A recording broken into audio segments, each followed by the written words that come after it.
parentheses next to them, then you're going to select that as the amount. So in the case of tomatoes, you're going to see it says 2 medium tomatoes. Let's say you want to go and pick fruits as your option. So let's just say, for all argument's sake, we want to prepare a breakfast and you wanted to actually have a banana. So if you look at down on your list there, you basically look at the size that it's supposed to be, and it says half of a medium banana. So what you do is you go back into your meal plan, you put half of a banana, you check off the box letting you know you've selected the portion having to do with vegetable or fruit. Okay, now let's say you want to go and you want to select the next portion. Let's say we go to carbohydrates. Okay, you look at your meal plan, you got one box, which means one portion. And when we go into the carbohydrates list, you're going to find in there, your breads are in there, your cereals are in there, flour, all these different things are listed in here. Now, one thing you're going to also realize is there's a section that says starchy vegetables. There are certain vegetables that, because they are more heavier than your other vegetables, we're going to treat those as carbohydrates, okay? So in this case, let's say we're preparing a breakfast and we want to do some bread for breakfast. Okay, if you look at your paper, your portion size for a bagel, which is right on the very top of your list there, would be half of a bagel. So what we would do is we would put here on the carbohydrates, half of a bagel, check off your box. You have your portion now in place for the bagel. And let's say we want to now go into the fat section, okay, which is the one right above it. You go and you take your fat paper, and you're going to find on this list here that there's going to be the preferred fats, which is the ones that your body prefers, and then the ones to minimize, okay? The fats that are your preferred fats are fats that are your monounsaturated fats, your polyunsaturated fats. Those are kind of the good fats in your body. And then basically, let's just say we're going to pick one of the bad fats for our breakfast. Let's say we're going to go and pick butter. So if we were to pick a reduced calorie portion, then basically we could have 1 tablespoon of butter. So now for our breakfast, we would have our bagel with some butter, and then you check off your portion there. Now you're going to see that you have your proteins on there. So what you want to do with your protein list is you pull out your protein list, and you're going to notice in here, you got beans, you got cheese, you got eggs, you got poultry, fish, you got it all in here, soy products, red meats, okay? You're not going to be deprived on this meal plan. You're going to eat the regular foods you've normally been eating. You're just going to be able to eat them based on the portion here. Now, the great thing about the meal plan here is that for the proteins, you have 3 boxes. So in essence, what happens is that you can pick 3 different options on the protein. So we're doing breakfast. Let's just say we wanted to select eggs. 1 portion is 1 whole egg.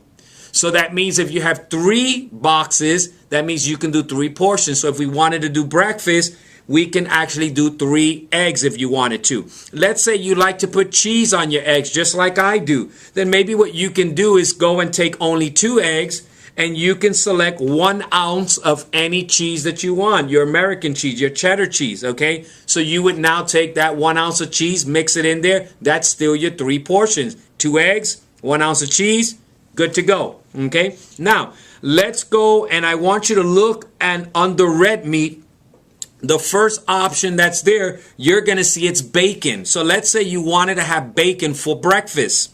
Now, you could have bacon. The thing is that bacon is a little bit more greasier than some of the other meats. So what you're going to notice right next to it is going to say +1 fat box. Okay, so you could have the option of bacon. Now, the only thing here is that we're going to change a little bit of the fat. So instead of us using the butter, we're now going to have to put bacon on your fat box.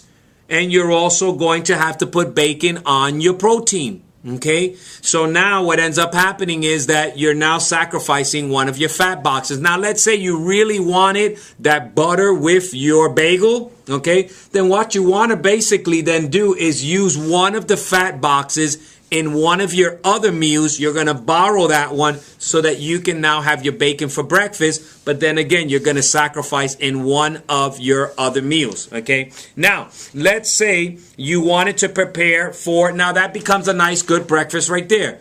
It's great. You're going to feel full. And let's say right now you wanted to go and prepare a lunch. Okay. Now let's just say for the sake of you understanding again the meal plan, let's say for lunch you wanted to get a hot dog, okay, which is like the fourth one down from the red meats.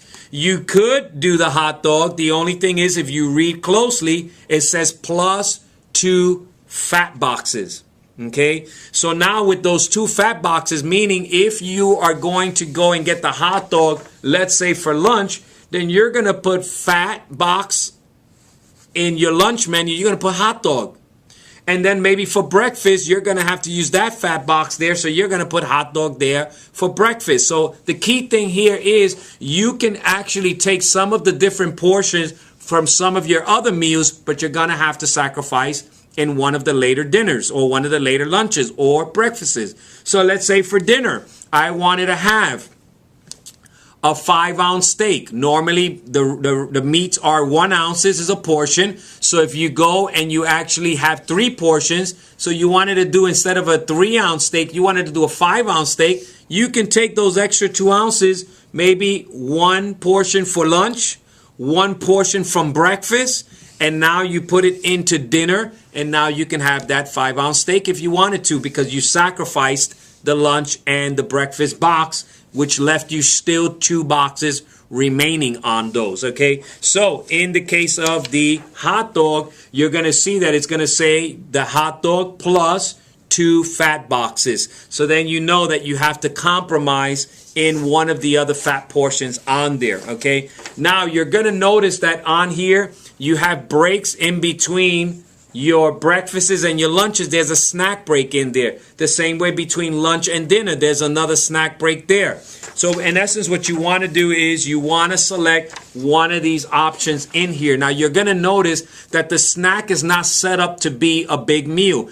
It's only intended to hold you from one meal into the other. So, but you're going to find in here, everything is in there. Fudge is in there. Candy is in there. Cake is in there. Cookie is in there. Everything you're going to find in there. So in essence, what you want to do is to be able to go and select one of those options.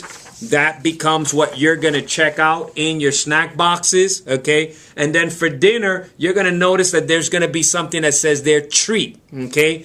When you go back into the snack / treat paper, you're going to actually be able to select one of the options there with your treat. And again, there's ice cream in there as well. So guys, you're going to find that you're not going to limit yourself with this meal plan, okay? Now, you're also going to get a sheet that's going to be the freebies, okay? Now, the freebies is not an extensive list, guys. I got to let you know, but everything that on this list is free. So here, you're going to have different options in there. And again, you can eat these at any time that you want. A couple of things you want to understand and know. You should eat your last meal of the evening by 6 o'clock. Do not eat past 6 o'clock, because what you're going to find is that instead of your body going to rest to go to sleep, if it's trying to go and rest and you got a big meal sitting in there, it's not going to burn that whole meal up. It's going to burn a very small portion of it, and the rest of it is going to get stored as fat into your system. So the idea here is try to get your last meal in by 6 o'clock. Okay. Now,